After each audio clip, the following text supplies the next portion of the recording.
नमस्कार बच्चों, मैं राम ज्ञान यादव, हिंदी शिक्षक।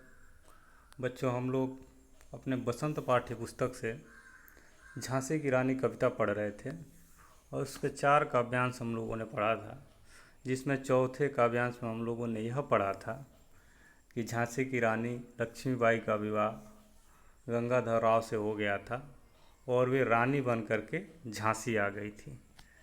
उसके आगे हम लोग पढ़ेंगे, उदित हुआ सौभाग्य मुदित महलों में, उजियाली छाई किंतु कालगति चुपके चुपके, काली घटा घेर लाई, तीर चलाने वाले कर में उसे चूड़िया कब भाई, रानी विधवा हुई हाय विधि को भी नहीं दया आई, निसंतान मरे राजा जी रानी शोक समानी थी, बुंदेले हरबोलों के मुँह हमने सुनी कहानी थी, खूब लड़ी मर्दानी वह तो झांसी वाली रानी थी। तो इसके अंतर्गत पहले मीनिंग देख लेंगे। उदित, उदित मतलब उगना। सौभाग्य मतलब अच्छा भाग्य, सुभाग्य। मुदित मुदित काल गति, मृत्यु की गति या मृत्यु की चाल।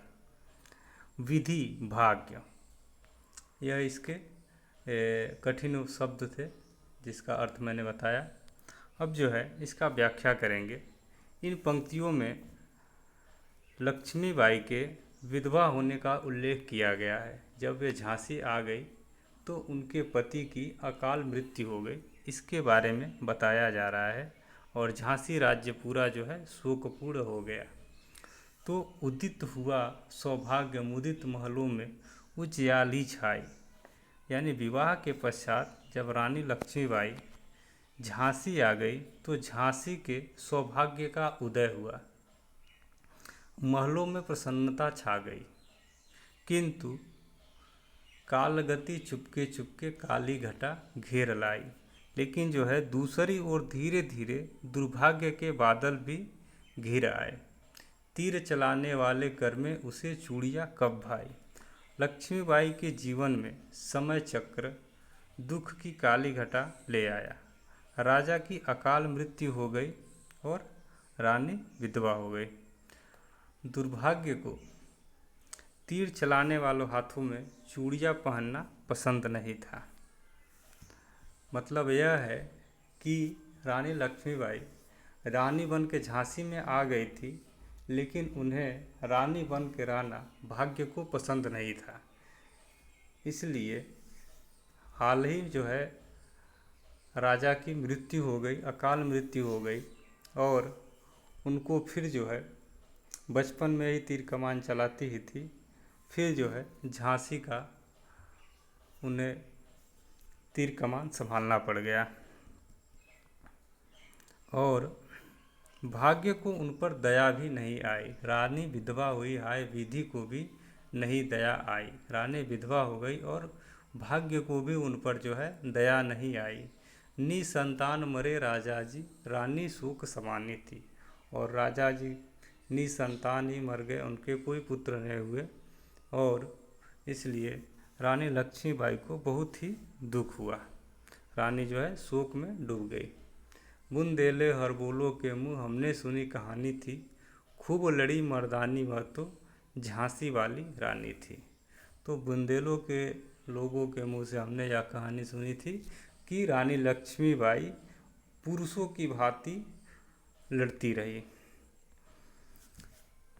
आगे देखते हैं। बुझा दीप झांसी का तब डलहौजी मन में हर्ष आया, राज्य हड़प करने का उसने यह अच्छा अवसर पाया। फौरन फौजे भेज दुर्ग पर अपना झंडा फहराया, लावारिस का वारिस बनकर ब्रिटिश राज्य झांसी आया। अस्त्रपूर्ण रानी ने देखा झांसी हुई वीरानी थी, बुंदेले हरबोलों के मुँह हमने सुनी कहानी थी, खूब लड़ी मर्दानी वह तो झांसी वाली रानी थी। बुझा दीप झांसी का तब डलहौजी मन में हर्ष आया।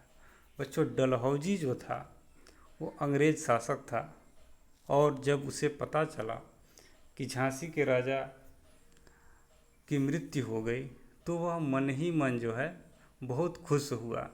राज्य हड़प करने का उसने यह अच्छा अवसर पाया, क्योंकि उसने एक नीति चलाई थी, हड़प नीति। और हड़प नीति के अंतर्गत भारत के छोटे छोटे राज्यों में जिस राज्य के राजा की मृत्यु हो जाती और उसका कोई उत्तराधिकार नहीं है, उत्तराधिकारी नहीं है, तो उस राज्य को वह ब्रिटिश साम्राज्य में मिला लेता था। यही उसकी हड़प नीति थी। अब राजा मर गए थे, इनके कोई संतान थे नहीं, इसलिए वह जो है अवसर पाकर जो है ये झांसी को हड़पने का अपना मन बनाया।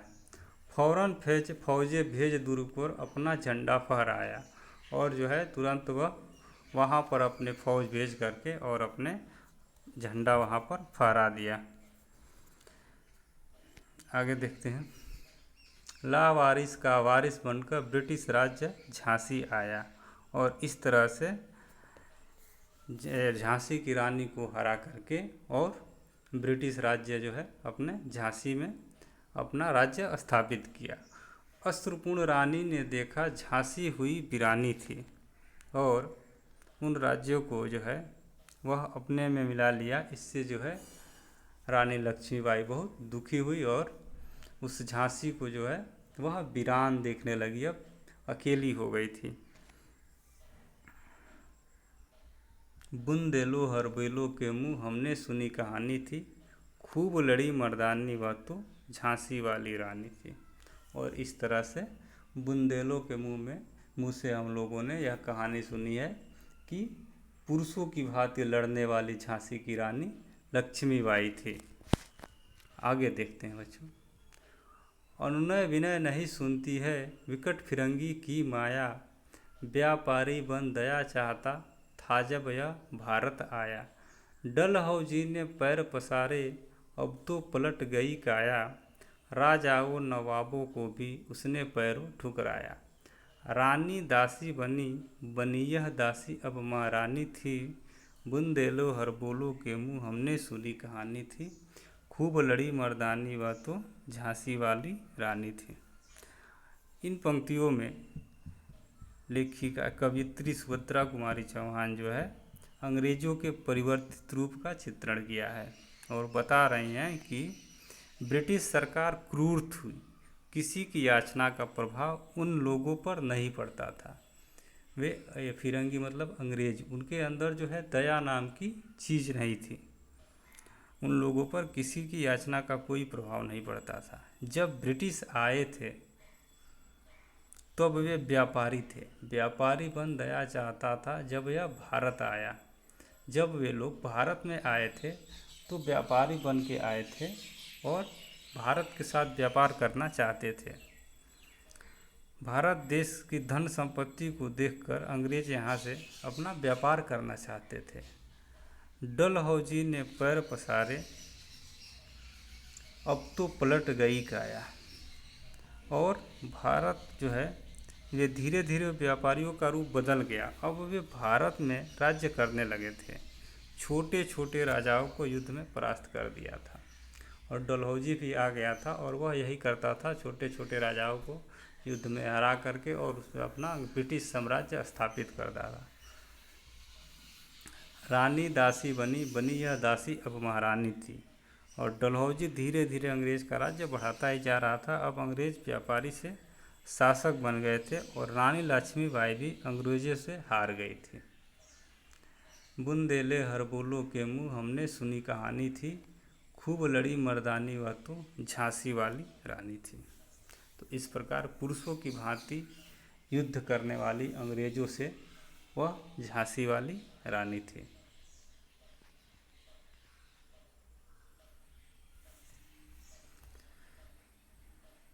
छीनी राजधानी दिल्ली की, लखनऊ छीना बातों बात, कैद पेशवा था बिठूर में, हुआ नागपुर का भी घात। उदयपुर तंजौर सतारा कर्नाटक की कौन विसात, जबकि सिंध पंजाब ब्रह्म पर अभी हुआ था वज्र निपात। बंगाले मद्रास आदि की भी तो वही कहानी थी, बुंदेले हरबोलो के मुँह हमने सुनी कहानी थी, खूब लड़ी मर्दानी वह तो झांसी वाली रानी थी।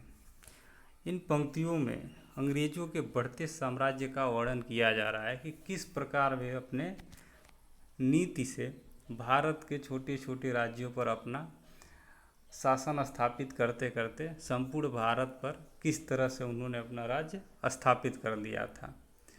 तो वही बता रहा है कि सबसे पहले उन्होंने जो है दिल्ली और लखनऊ पर अपना अधिकार कर लिया था।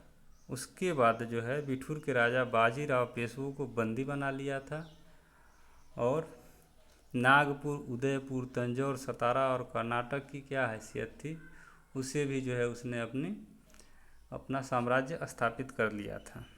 सभी छोटे राज्य थे। सिंध, पंजाब पर अभी अभी अंग्रेज़ों का आक्रमण हुआ था। जब उन्होंने झांसी पर अपना कब्जा किया था उसी समय की बात है। सिंध और पंजाब पर भी हाल ही में अंग्रेज़ों का आक्रमण हुआ था। और बंगाल, मद्रास आदि की भी तो वही कहानी थी। और बंगाल, मद्रास में भी वही बात थी। वहाँ पर भी वह धीरे धीरे अपना छोटे छोटे राजाओं को हरा करके अपना राज्य स्थापित करते चलते थे। तो बुंदेले हर बोलो के मुँह हमने सुनी कहानी थी, खूब लड़ी मर्दानी वह तो झांसी वाली रानी थी। तो इस तरह से बुंदेल के लोगों के साथ हमने यह कहानी सुनी थी कि वह जो पुरुषों की भांति लड़ने वाली रानी थी वह झांसी की रानी लक्ष्मीबाई थी। धन्यवाद बच्चों, इसको आप लोग अच्छे से समझेंगे, पढ़ेंगे और आगे हम लोग अब अगले क्लास में पढ़ेंगे। धन्यवाद बच्चों।